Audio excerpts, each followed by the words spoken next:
Hello everyone, मैं आप सभी का बहुत बहुत स्वागत करती हूँ अड्डा 24/7 रेगुलेटरी बॉडीज पर। आज एक बहुत इंपॉर्टेंट सेशन हम लेने वाले हैं। आई एम श्योर अगर आप आरबीआई 2024 के लिए प्रिपेयर कर रहे हैं तो आपको सबसे ज़्यादा जिस सब्जेक्ट से में भी डर लगता होगा या फिर जिसको आप सबसे ज़्यादा जिसके लिए डाउटफुल होंगे, और क्योंकि वो मैक्सिमम स्कोरिंग भी है तो आई एम श्योर उस पर थोड़ा अच्छे से आपको फोकस करना पड़ेगा, दैट इज जीए। हमारे 200 नंबर में से 80 नंबर का जीए आ रहा है, जिसमें मेजरली हमारे करंट अफेयर्स पूछे जाते हैं। और बहुत सारे स्टूडेंट्स जो हैं इससे आप बोल सकते हो कि थोड़ा फेयरफुल रहते हैं, थोड़ा सा उनको डर लगता है कि कैसे करना है, कहाँ से करना है, क्वेश्चंस डिफिकल्ट हो गए हैं, लेंदी हो गए हैं, तो एग्जैक्टली करना क्या है। तो अगर आपको भी वो फेयर है, अगर आपको भी वो डर है करंट अफेयर्स का, जीए का, आज मैं आपके साथ 5 चीज़ें ऐसे डिस्कस करने वाली हूँ। उन 5 चीज़ों को हम अच्छे से डिस्कस करेंगे। ये 5 सॉल्यूशंस हैं जो आपका डर कहीं ना कहीं काफ़ी हद तक कम कर देगा आरबीआई 2024 करंट अफेयर्स यानी जीए के लिए। शुरू करते हैं। सबसे पहले शुरू करने से पहले अगर आप चैनल पर नए हैं तो जल्दी से सब्सक्राइब कर दीजिए, क्योंकि अब देखिए आगे आगे हम काफ़ी सारे वीडियोस जो है सिलेबस वाले वीडियोस भी चैनल पर यूट्यूब पर लाते रहेंगे, जो आपके लिए काफ़ी ज़्यादा इंपॉर्टेंट होंगे। उसके साथ साथ अगर आपने अब तक अड्डा 24/7 का ऐप नहीं डाउनलोड किया तो वो कर लीजिए, क्योंकि ये भी एक सोल्यूशन में से ही मैं एक चीज़ बताने वाली हूँ कि आपको जो है डेली 10 MCQs प्रैक्टिस करने हैं एटलीस्ट, और वो 10 MCQ आपको यहाँ से फ्री में प्रैक्टिस करने को मिल जाएंगे। ऐप का सबसे अच्छा फायदा जो है ये है। अब मैं यहाँ पर आपको एक एक करके बताने वाली हूँ। जो 5वीं चीज है, हम यहाँ पर 5 सॉल्यूशंस जानेंगे। 5th सॉल्यूशन, फिर हम 4th पर चलेंगे, 3rd, 2nd and 1st। 5th solution is confident enough. हमें डर कब नहीं लगता है? अगर मेरा डर किसी चीज के लिए खत्म हो गया, वो तभी हो सकता है अगर मैं उस चीज के लिए कॉन्फिडेंट हूं, राइट? कॉन्फिडेंस कैसे आएगा मुझे? कॉन्फिडेंस मुझे तब आएगा जब मुझे पता है कि मैंने एक दिन मैं बैठी, ठीक है, मैंने पूरा जो है आरबीआई का जो भी मैं एग्जाम टारगेट कर रही हूँ उसका मैंने पूरा phase 1, phase 2, prelims, interview, mains, सारा मैंने सिलेबस देख लिया। मैंने सारे सबसे पहले मैंने उसका सिलेबस अच्छे से आइडेंटिफाई कर लिया। मैंने उसके सोर्सेज अच्छे से आइडेंटिफाई कर लिए कि ये वाला पोर्शन मुझे यहाँ से करना है, ये यहाँ से करना है, ये यहाँ से करना है। मैंने उसके PYQs देख लिए, मैंने उसकी साइट्स आइडेंटिफाई कर ली कि जी मुझे PIB रेगुलरली फॉलो करना है, मुझे RBI साइट्स रेगुलरली फॉलो करना है, और मुझे एक न्यूज़पेपर पढ़ना है, चाहे वो हिंदू हो, मिंट हो, कोई भी आप रेफर कर सकते हैं।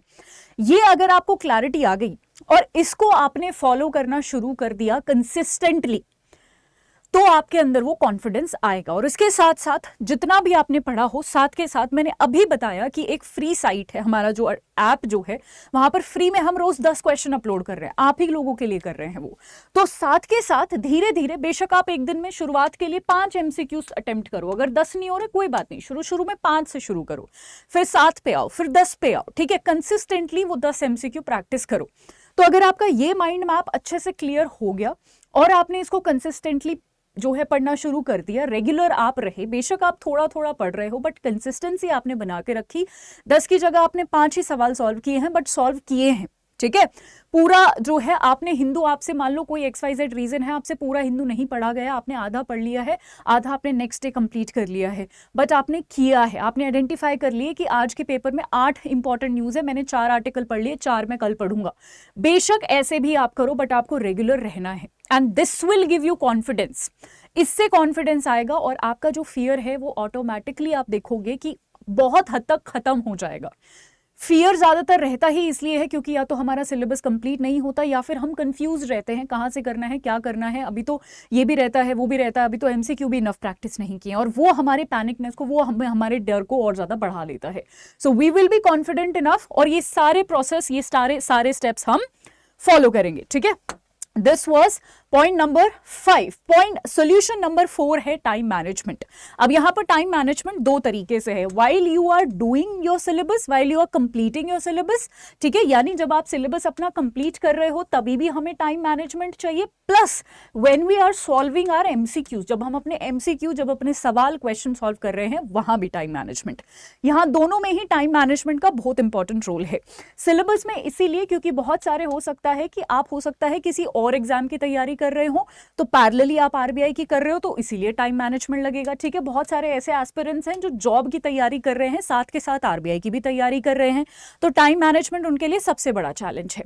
तो वो आपको टाइम देखना पड़ेगा कि हो सकता है आप वीकडेज पे टाइम ना दे पाओ, वीकेंड्स पे आपने 4 घंटे 7 घंटे जैसे भी आप निकाल पाओ उस तरीके से निकालो। ठीक है, अपने सब्जेक्ट्स आइडेंटिफाई करो, जिसमें आप स्ट्रांग हो उस पर थोड़ा कम ध्यान दो, जिसमें वीक हो उसमें जो है ज्यादा extra number of hours devote करो।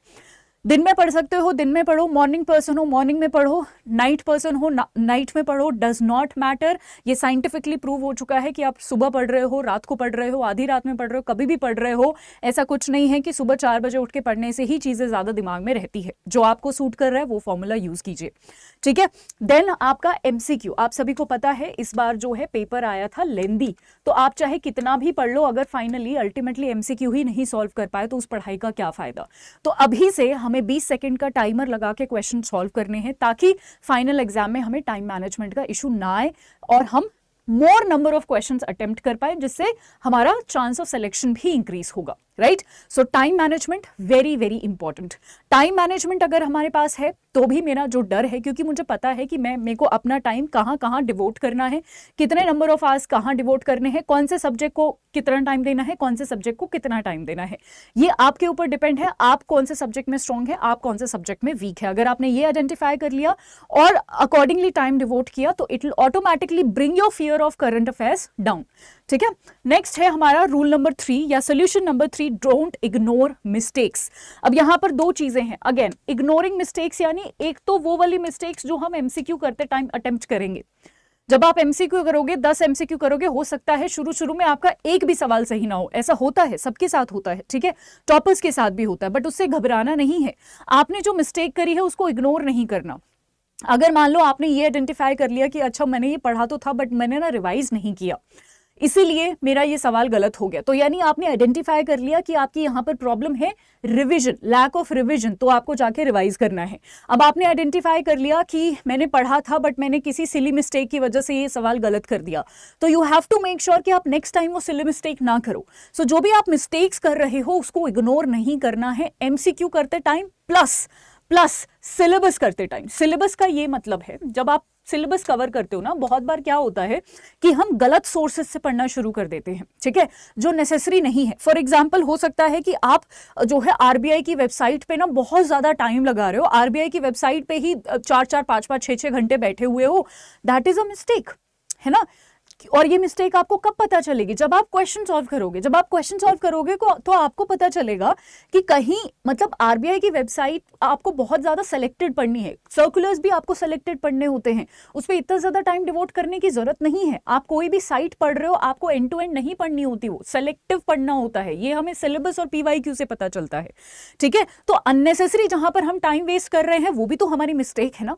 और वो हमें कैसे पता चलेगा, जब हम क्वेश्चन सॉल्व करेंगे तो हमें दिखेगा कि अरे इतना तो पढ़ने की जरूरत ही नहीं थी, या फिर हमने जो है अननेसेसरली उसको टाइम दिया। अगर मैं इसकी जगह एक मंथली मैगजीन भी पढ़ लूं, ये वाले क्वेश्चन तो मेरे तब भी हो जाएंगे। तो क्यों ना हम एक स्मार्ट स्ट्रैटेजी यूज करें और स्मार्टली पढ़ें। अगर मंथली मैगजीन से हो रहा है तो 5 घंटे एक साइट को देने का क्या फायदा है, राइट। सो ये जो आप मिस्टेक्स एनालाइज करोगे ना थ्रू आउट द जर्नी, और ये खुद करोगे आप अगर आप सीरियस कैंडिडेट हैं, तो इनको इग्नोर मत कीजिए। जैसे ही आप मिस्टेक आइडेंटिफाई करते हो उस पर काम कीजिए, उसको इंप्रूव कीजिए। व्हाट वी डू इज, हम 10 क्वेश्चन करते हैं और हमारे मान लो 10 क्वेश्चन में से हमारे 2 नंबर आए हैं, 2 मार्क्स आए हैं, राइट। और हम क्या करते हैं, हम मिस्टेक्स को एनालाइज ही नहीं करते हैं, उनको इग्नोर करते हैं, सोचते हैं चलो आज का तो शायद दिन ही खराब था, कल फिर से ट्राई करेंगे। फिर से मैं ट्राई कर रही हूँ, फिर से मेरे 2 नंबर आ रहे हैं। ठीक है, मैं इग्नोर ही करे जा रही हूँ कि कहीं तो मैं गलती कर रही हूँ, मैं उतना सोच ही नहीं रही हूँ कि गलती क्या हो रही है। So you have to ponder upon it, आपको सोचना पड़ेगा कि प्रॉब्लम क्या है। ठीक है, next solution number 2, concept and memorising. ये ऐसा एग्जाम है जहां पर कंसेप्ट क्लैरिटी और रट्टा मारना, मेमोराइजिंग, चीजों को याद करना, दोनों चीजें आपको जरूरत है। ठीक है, दोनों ही चीजों की अपनी अपनी इंपॉर्टेंस है। मैं डेफिनेटली कहती हूं कि कंसेप्ट क्लैरिटी बहुत अच्छे से होनी चाहिए।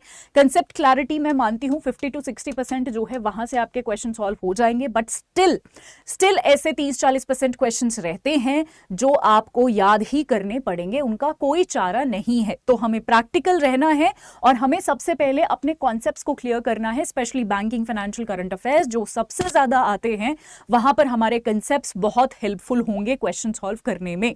ठीक है, रही बात कुछ डेटा, कोई फिगर्स, कोई रिपोर्ट्स, कोई स्कीम्स, कुछ चीजें याद करने की, तो वो हम याद करेंगे। ठीक है, याद करने की भी मैं अपने सेशंस में आपको ट्रिक्स बताती रहती हूं कि कैसे जो है आप किसी भी चीज को याद कर सकते हो। उसके लिए आप मेरे डेली यूट्यूब पर, ये मैं सारे फ्री सोर्सेज बता रही हूं, डेली यूट्यूब पर 6 बजे मैं करंट अफेयर के सेशन लेती हूं आरबीआई के लिए ही, आप वो भी फॉलो कर सकते हैं। वहां पर चीजें कैसे कंसेप्ट क्लैरिटी करनी है और कैसे उनको याद रखना है, ये भी चीजें मैं आपको बताती हूं। ऑल्सो अगर आपको कंसेप्ट की क्लैरिटी होगी ना, तो याद रखने में भी कंसेप्ट हेल्प करते हैं। ठीक है, ये आप खुद रियलाइज करोगे जब आप कंसेप्ट समझने लग जाओगे, आपको याद करने की चीजें ऑटोमेटिकली जो है वो नीचे चली जाएंगी, खुद आपको याद होना शुरू हो जाएगा अगर आपको कंसेप्ट क्लैरिटी है तो। क्योंकि कंसेप्ट क्लैरिटी आपकी कॉमन सेंस डेवलप करता है, जिससे आपका मेमोराइजिंग टेंडेंसी जो है वो ऑटोमेटिकली बढ़ जाती है।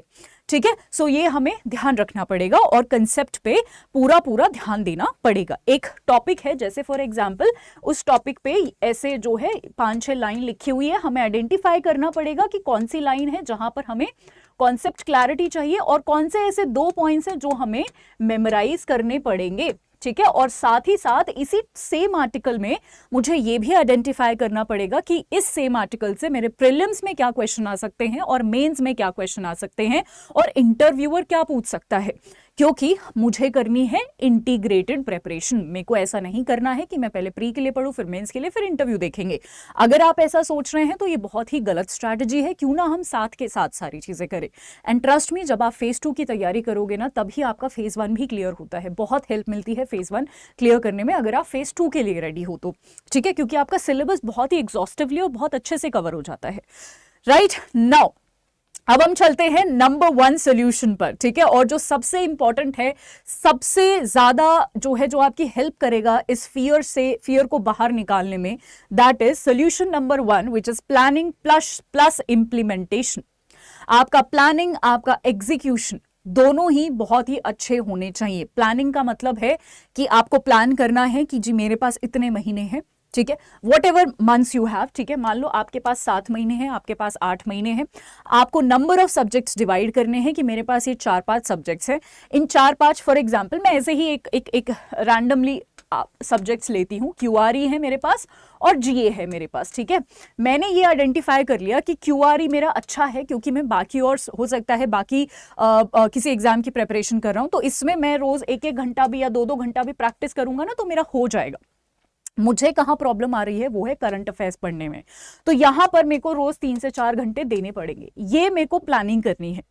राइट, अगर मैं वर्किंग प्रोफेशनल हूं तो मैं अपने हिसाब से प्लानिंग करूंगा कि मेरे को 2 घंटे देने हैं ये 3-4 घंटे की जगह, और वीकेंड पर ये नंबर ऑफ आवर्स मैं बढ़ा दूंगी। ठीक है, या फिर एग्जाम का जो एग्जाम टाइम होगा वहां पर मैं नंबर ऑफ आवर्स बढ़ा दूंगी, तब तक मैं नॉर्मल नंबर ऑफ आवर्स रखती हूँ। ये मेरी एक प्लानिंग होनी चाहिए शुरू में ही। आई एम नॉट सेइंग आप डेली का टाइम टेबल बना लो, इतना आप स्पेसिफिक रहो, बट एक टाइमलाइन बना के चलो। टाइमलाइन का मतलब है कि एक हफ्ते में मुझे क्या करना है, ये क्लियर आपको होना चाहिए। अगर ये क्लियर नहीं भी है कि मुझे सुबह क्या करना है, शाम क्या करना है, तो एटलीस्ट टाइमलाइन आपकी क्लियर होनी चाहिए कि मुझे इस हफ्ते में ये टारगेट करना है, मुझे इस हफ्ते में ये टारगेट करना है, इस हफ्ते में ये चैप्टर्स पढ़ने हैं, इस हफ्ते में ये चैप्टर्स पढ़ने हैं। ठीक है, एंड देन इंप्लीमेंटेशन। सिर्फ प्लानिंग से, टाइम टेबल, टाइमलाइन बनाने से कुछ नहीं होता। We have to execute it. हमें इंप्लीमेंट करना पड़ेगा, वो आप सभी को पता है। अगर प्लानिंग करने से होता क्या है, अगर आप उसको इंप्लीमेंट नहीं करोगे तो there is no use. Planning and implementation. So ये 5 चीजें थी जो मुझे आपको बतानी थी।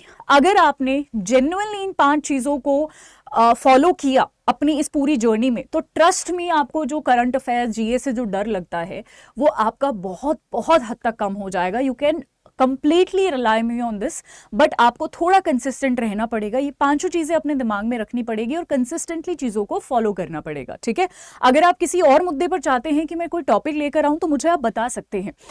अगेन अब मैं यहाँ पर आपको बताना चाहती हूँ कि अगर आपको फ्री यहाँ पर कंटेंट चाहिए करंट अफेयर्स का, तो अड्डा 24/7 रेगुलेटरी बॉडीज पर रोज शाम को 6 बजे मैं करंट अफेयर्स करवाती हूँ आरबीआई के लिए, जहां पर मैं हिंदू और लाइव मिंट टारगेट करती हूँ।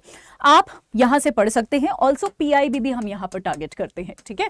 जो भी इंपॉर्टेंट न्यूज होती है इन 2-3 जगह से हम सारी यहाँ पर कवर कर लेते हैं। इसकी पीडीएफ भी आपको फ्री में प्रोवाइड करवा दी जाती है, तो आप ये फॉलो कर सकते हैं। या फिर अगर आपको चाहिए कि हमें एक डेडिकेटेड बैच चाहिए मैम, तो 1 साल का पूरा एक मैं बैच लेकर आई हूं, जहां पर मैं करंट अफेयर्स करवाती हूं, जहां पर आपको हर महीने की गवर्नमेंट स्कीम्स मिलेंगी, ठीक है, डेडिकेटेडली कंपाइल्ड पीडीएफ में। हर महीने का करंट अफेयर्स मिलेगा पीडीएफ में, आरबीआई सर्कुलर्स आरबीआई की वेबसाइट पे। अब आपको जाके फिल्टर आउट करने की जरूरत नहीं है, मैं आपको पीडीएफ और नोट्स बना के प्रोवाइड करवा दूंगी। 1 साल का स्टैटिक जीए, क्योंकि जीए के क्वेश्चन बहुत कॉम्प्लिकेटेड हो गए हैं आजकल। वेबिनार्स में यहां पर मैं कंडक्ट करूंगी, ताकि स्पेशली आपके इंटरव्यू के टाइम पे हम कुछ ऐसे टॉपिक्स डिस्कस कर ले, ताकि आपके इंटरव्यू में कोई प्रॉब्लम ना आए। ये बैच ऑलरेडी शुरू हो चुका है, आप इसमें एनरोल डेफिनेटली कर सकते हैं। सो किसी भी चीज में आपको एनरोल करना हो, अड्डा 24/7 के ऐप पर जाइए। आरबीआई पर जब आप जाएंगे तो उस पर क्लिक करिएगा, ये मेरा जो बैच है द बिगर पिक्चर प्लस, वो भी आपको आरबीआई में मिल जाएगा, वो आप अलग से एनरोल कर सकते हैं। या फिर अगर आपको हमारा आरबीआई का पूरा बैच चाहिए, तो उसके लिए भी जो है हमारा एक बहुत ही बेहतरीन बैच जो है 19 तारीख से शुरू होने वाला है, 19 नवंबर से, जहां पर हम पूरा course with live classes, test series, videos, e books तो प्रोवाइड कर ही रहे हैं, साथ के साथ एक्सपर्ट फैकल्टीज और काफी एक्सपर्ट लोग जो है यहाँ पर आपको पर्सनलाइज्ड मेंटोरशिप प्रोग्राम भी देंगे। यानी 1-to-1 मेंटोरशिप प्रोग्राम यहाँ पर होने वाला है। आपकी डायरेक्शन में कोई प्रॉब्लम है या फिर आपको कोई सब्जेक्ट वाइज प्रॉब्लम है, आपको सारी प्रॉब्लम्स आपकी यहाँ पर केटर करी जाएंगी, ठीक है।